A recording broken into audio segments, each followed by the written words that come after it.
Hello and welcome to all the men and women of the West. I'm Joe, here with me is my co-host Dan. Hello and greetings. And today, this podcast is going to be centered around a thorough reading, pretty much a book club, and a series of discussions surrounding the Hyborian Age essay that Robert E. Howard wrote in preparation for his Conan world. It details the history of the pre-Hyborian Age and the Hyborian Age. And what's noteworthy is that Howard claims he wants to be faithful to the spirit of history. Just right there, that's a fascinating comment. The idea being that he started out a historical fiction author and a fantasy one in Cull. So he wanted to keep faithful to, I think, his Cull stories, but also the historical fiction style of stories he had written over the course of several years. By the time the first Conan story was written, and by the time it was later published, he had already garnered for himself quite the career. This essay, though, is probably my favorite essay in the world to read.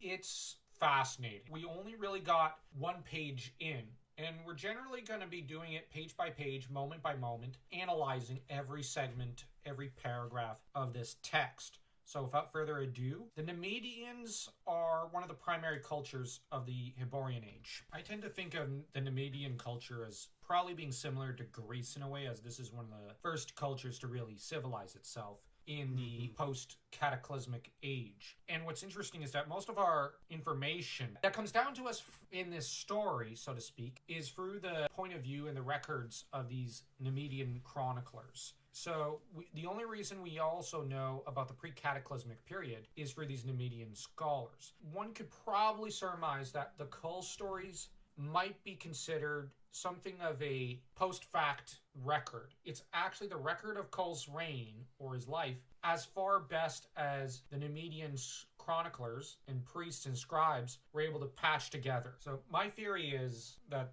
the Cull stories are kind of an unreliable narrative in a way. I would probably explain in terms of a frame narrative, the reasons there's similarities between the one Cull story where he fights against an assassination attempt and Conan does is because some of these historians are looking at what Conan did and projecting that backwards into a distant ancestor of sorts, or a possible ancestor of his. I can surmise that has happened historically, similar as how a lot of mythologies characters can overlap, like Samson of the Bible and Hercules. Or even Imhotep and the Bible's Joseph, son of Jacob. Yeah, exactly. It's one of those things where, who knows? Cull's one story was folded into Conan's by Howard. But if we look at the internal universe's explanation for such things, I think it could be very fascinating. What's also interesting is that the main historical records start towards the end of the pre-cataclysm period. And anything before this period, and even parts of this period, are just steeped in legends, many of which have not been recorded and are just passed down in oral traditions amongst the barbarian tribes. And that's why the earliest kind of history that we are well aware of, that we can confirm, is written. Whether it be by hieroglyphs, by Phoenician alphabet, Chinese characters, and whatnot, yeah. And that's probably the case here as well. That said, the main kingdoms of the pre-cataclysmic period are Camellia, Volusia, Verulia, Grondar, Thul, and Comoria. They also shared a common language, the Thurian tongue, which I find it interesting that they have one common tongue. I'm going to kind of criticize Howard here. It's a little lazy of him to have one language for each of these cultures. Now, he does mention that the other barbarian tribes have their own tongues, their own cultures. However, I'd like it if he had commented that Volusia had its own language. Verulia had hers. But instead, it's just one language to rule them all. Why can't we have multiple ones? That's lazy. And they all end, except for two of them, in Ia. So he's clearly going for a more Latin-based language there. And, of course, you have Atlantis, which is a small continent off the coast of the Thurian continent. Lemuria is a small collection of isles to the east of Thuria, because Atlantis is to the west of Thuria. And you have a lot of regions that are unexplored in the Thurian continent throughout this entire globe, with the civilized kingdoms and empires only occupying a small portion of the globe, as stated by Howard. Volusia is the westernmost Kingdom of Thuria. Grondar is the easternmost civilized country. To the east of Grondar, there's deserts, jungles, and a lot of mountains upon which live many clans and tribes that are savage, primordial people, and of course, non-humans. Wonderful. Now, the non-humans in the Hyborian Age and pre-Hyborian Age are not very friendly. They're generally pretty violent monsters, rather contrary to Dragonlance or Tolkien's non-human races. And I find that interesting because Howard imagines them more as enemies of mankind, seeking to always do us harm, and with no good in them for the most part. Whereas Tolkien and the Dragonlance authors, such as Wace, imagined these other non-human races as being a bit like humans. Different, certainly. They don't think at all like us. Look at the elves and hobbits from Tolkien's world. But they're ultimately very, very sympathetic. And you understand their point of view. Now, a lot of hobbits are not sympathetic, and there are some non-sympathetic elves. But there's still a certain humanity to them. Whereas with Howard, there's nothing of that. They're completely and wholly alien to us. One could almost call them freaks and monsters, which I'm not sure how I feel about that. That said, we have to the south a mysterious non-human culture kingdom, which the Thurian kingdoms didn't really have too much contact with. They didn't want to have contact with it. Fair enough. And in the far east, further east than the Lemurian Islands, we have a shadowy, nameless continent. Okay. Can we know more, Howard? There's some world building he's not doing, and I would love to see him do, but we have to kind of live with it, because sadly, he died in 1936 before he could. It's been written by one of Howard's father's friends. If only Robert had had the same courage his father had, and I would add, if only he had thought of his father when he committed suicide.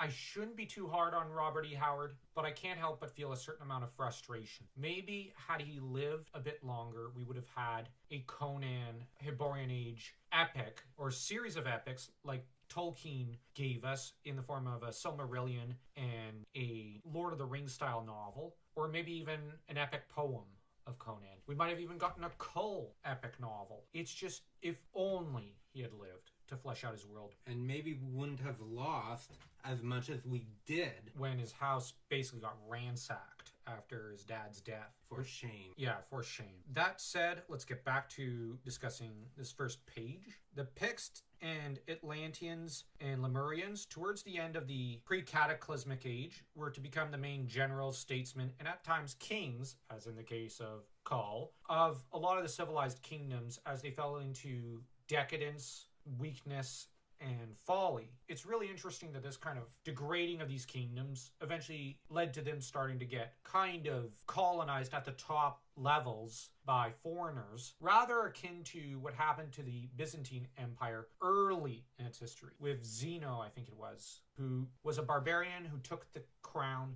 and saved the empire. But he was hated in his lifetime, but historians of the Byzantine Empire have celebrated him, and I would argue Zeno deserves a lot of credit. All of history owes him a great debt, and I think that Zeno was a bit of an inspiration for Kull and Conan. The historical Zeno was nowhere near the majestic god of a man that both characters proved themselves to be in their stories. Also interesting is that Atlantis would, or at least the Atlantean people, would end up colonizing the mainland of the Thurian continent and built a kingdom there right before the cataclysm, while Volusia and Comoria were distracted with a highly destructive war that shook them to their foundations. I would argue it's doubtful either kingdom would have, or empire would have survived for very long, even if the cataclysm hadn't happened, because they were too decadent and they were in the midst of a life or death struggle. No matter what, I think the victor would have been destroyed and broken by the loss. Rather like what happened to the Persians and the Byzantine empires to a limited extent when the Arabs under Mohammed rose up and took the entirety of the East. It's interesting that Volusia and Comoria in the end were the strongest kingdoms. Maybe this Neo-Atlantean kingdom could have surpassed them in time, but it was interrupted by the cataclysm, which we've talked about kind of elusively. We've kind of skirted around it and mentioned it over and over and over again.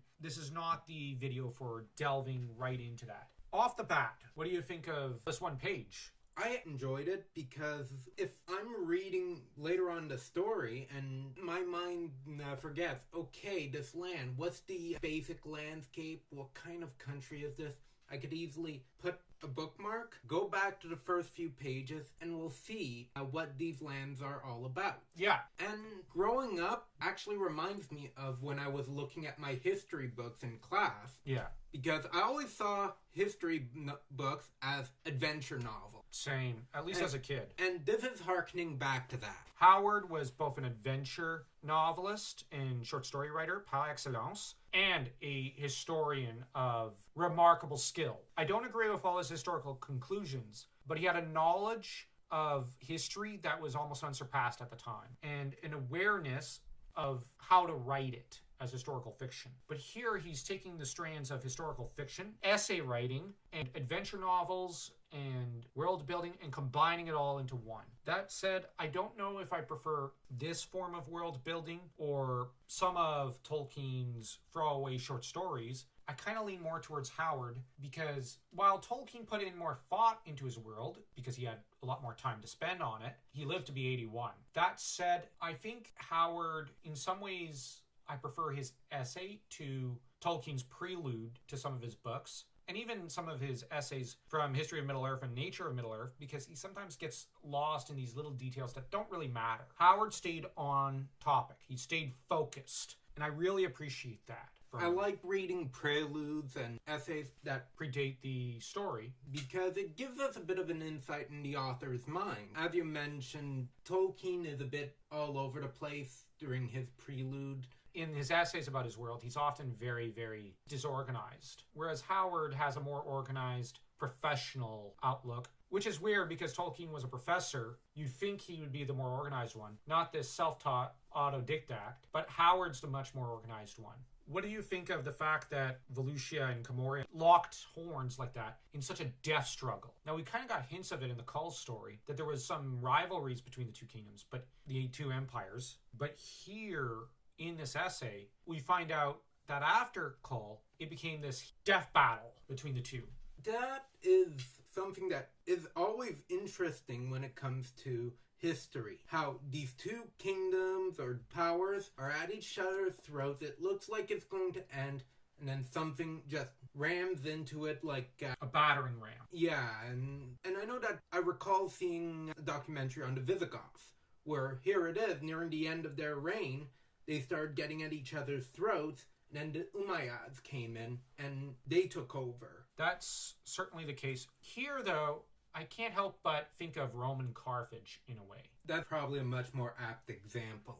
That might be, I think, where Howard drew his inspiration, rather than the Visigoths, I think. Because these were two highly centralized states that ended up locked at each other's throat. But I wonder if maybe they started to decentralize towards the end a little, so that there was internal conflict as well as this international conflict between the two. In a way, it seems how a lot of empires end up falling. That said, linguistically, I can't help but notice that Camoria and Samaria sound kind of alike. I know some people may look at the linguistics here as not being important, but we have to bear in mind that Howard was a self-taught linguist. He attached a lot of importance to every word he wrote. The thing is, he put a lot of detail into the linguistics of his world, and I think Samaria and Camoria are pretty much the same. That Camoria is the ancestor of Samaria, but the Sumerians are supposed to be an Irish Gaelic type of people. But it's interesting that they arose to an extent from a mixture of Atlanteans and Picts and, of course, Comorians. But the Comorians seem to have developed one of the first advanced states. If they are the ancestors of Conan and his people, they descended into utter barbarism, which is an ongoing theme in Howard's story. You noted that a while ago. And what I think is also interesting is that Kull is supposed to be an ancestor to Conan, which begs the question, how did Kull, who was king of the Volusian Empire, end up the ancestor to a man who would be descended from Volusia's enemies? There's something there that we aren't privy to. I wonder if maybe Kull's descendants, because he obviously did have his children. I know it never comes up in his story or any of his stories, but I think it did happen, and that Kull did have a bit of a harem, and that Kull fathered children but there must have been at least one of them who ended up either fleeing to another country or married off into the Comorian royal family right before Kull's lineage was overthrown, probably by another dynasty. I can't see Kull's dynasty lasting because he made too many enemies. That does happen in history.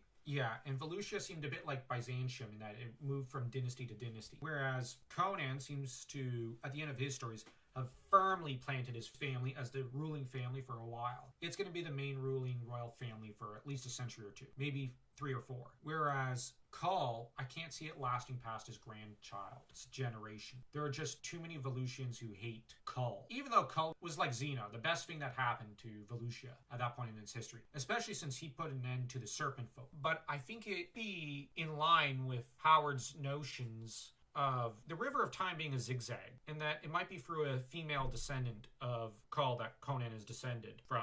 It's through one of Kull's daughters marrying into the Comorian royal family, and then when Comoria sunk into barbarism after the Cataclysm, it became Samaria. The language twisted over the course of possibly 10,000 years, I think it was. Languages do change over the course of that time. And Comoria could have become, the first O could have become an I, Moria, and then became like Samaria. I think that would be my linguistic theory there. And that the Thurian language broke off into multiple languages. In Conan's age, we meet a lot of different languages. So they had one unifying language for all these different kingdoms and empires. Then it broke into little lesser languages, kind of like what happened with Latin into French, Italian, Spanish, and whatnot. And then you have Grondar off in the east, which who knows what happened to that. Whereas Camellia, Verulia, and Thul, we don't really see much of their cultural descendants later. The Picts are still present in Conan's age, still a pain. I'm joking. I actually like the Picts in Kull's age, because Brul, the Spear Slayer, I love him. Definitely. He's the best character in those stories. Then you have, of course, the Atlanteans. We know Conan is descended from Atlanteans through Kull. No, Conan is descended from Kull, and thus from Atlantis. But I would theorize that the Atlantean kingdom that broke Comoria and Volusia, some of the people started to intermingle, at least. That could also be how Conan is descended from Kull. But I would theorize that first one of his Kull's children or grandchildren were married off into the Comorian royal family. Kull's family was overthrown, and a great deal of them were slaughtered. But the Comorian one probably had their illegitimate children or whatever, and it's through one of them that you have Conan.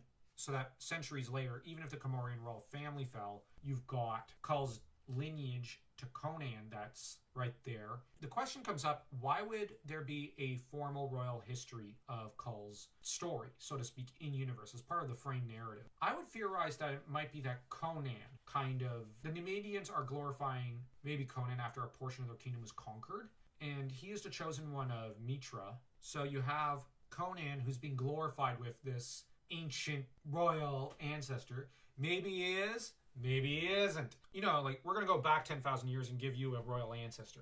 It is canonical that it's his ancestor. But maybe it's, oh, well, my ancestor was Kull, according to what my great-great-grandpappy told me. So I need a royal chronicle, an epic for my yonder ancestor. Oh, and Brul was also Conan's ancestor. So you have, I needed my other ancestor in there too. Throw them all in. And you have the Nemedian chroniclers going, okay, here we go. Conan's royal backstory. It's about legitimacy. Many royals in history did this to connect themselves to a chief deity at times. Caesar and Augustus ended up claiming descent from Romulus, from Aeneas, and thus through Venus. So they were descended from Mars. He was the daddy of Romulus and Remus, and Venus, who was the mother of Aeneas. So you have this dual divine connection. But through Mars and Venus, who were both children of Zeus, or Jupiter. So you also have a connection to the king of the gods, and you also have a connection through Mars to Juno, queen of the gods. So you've got these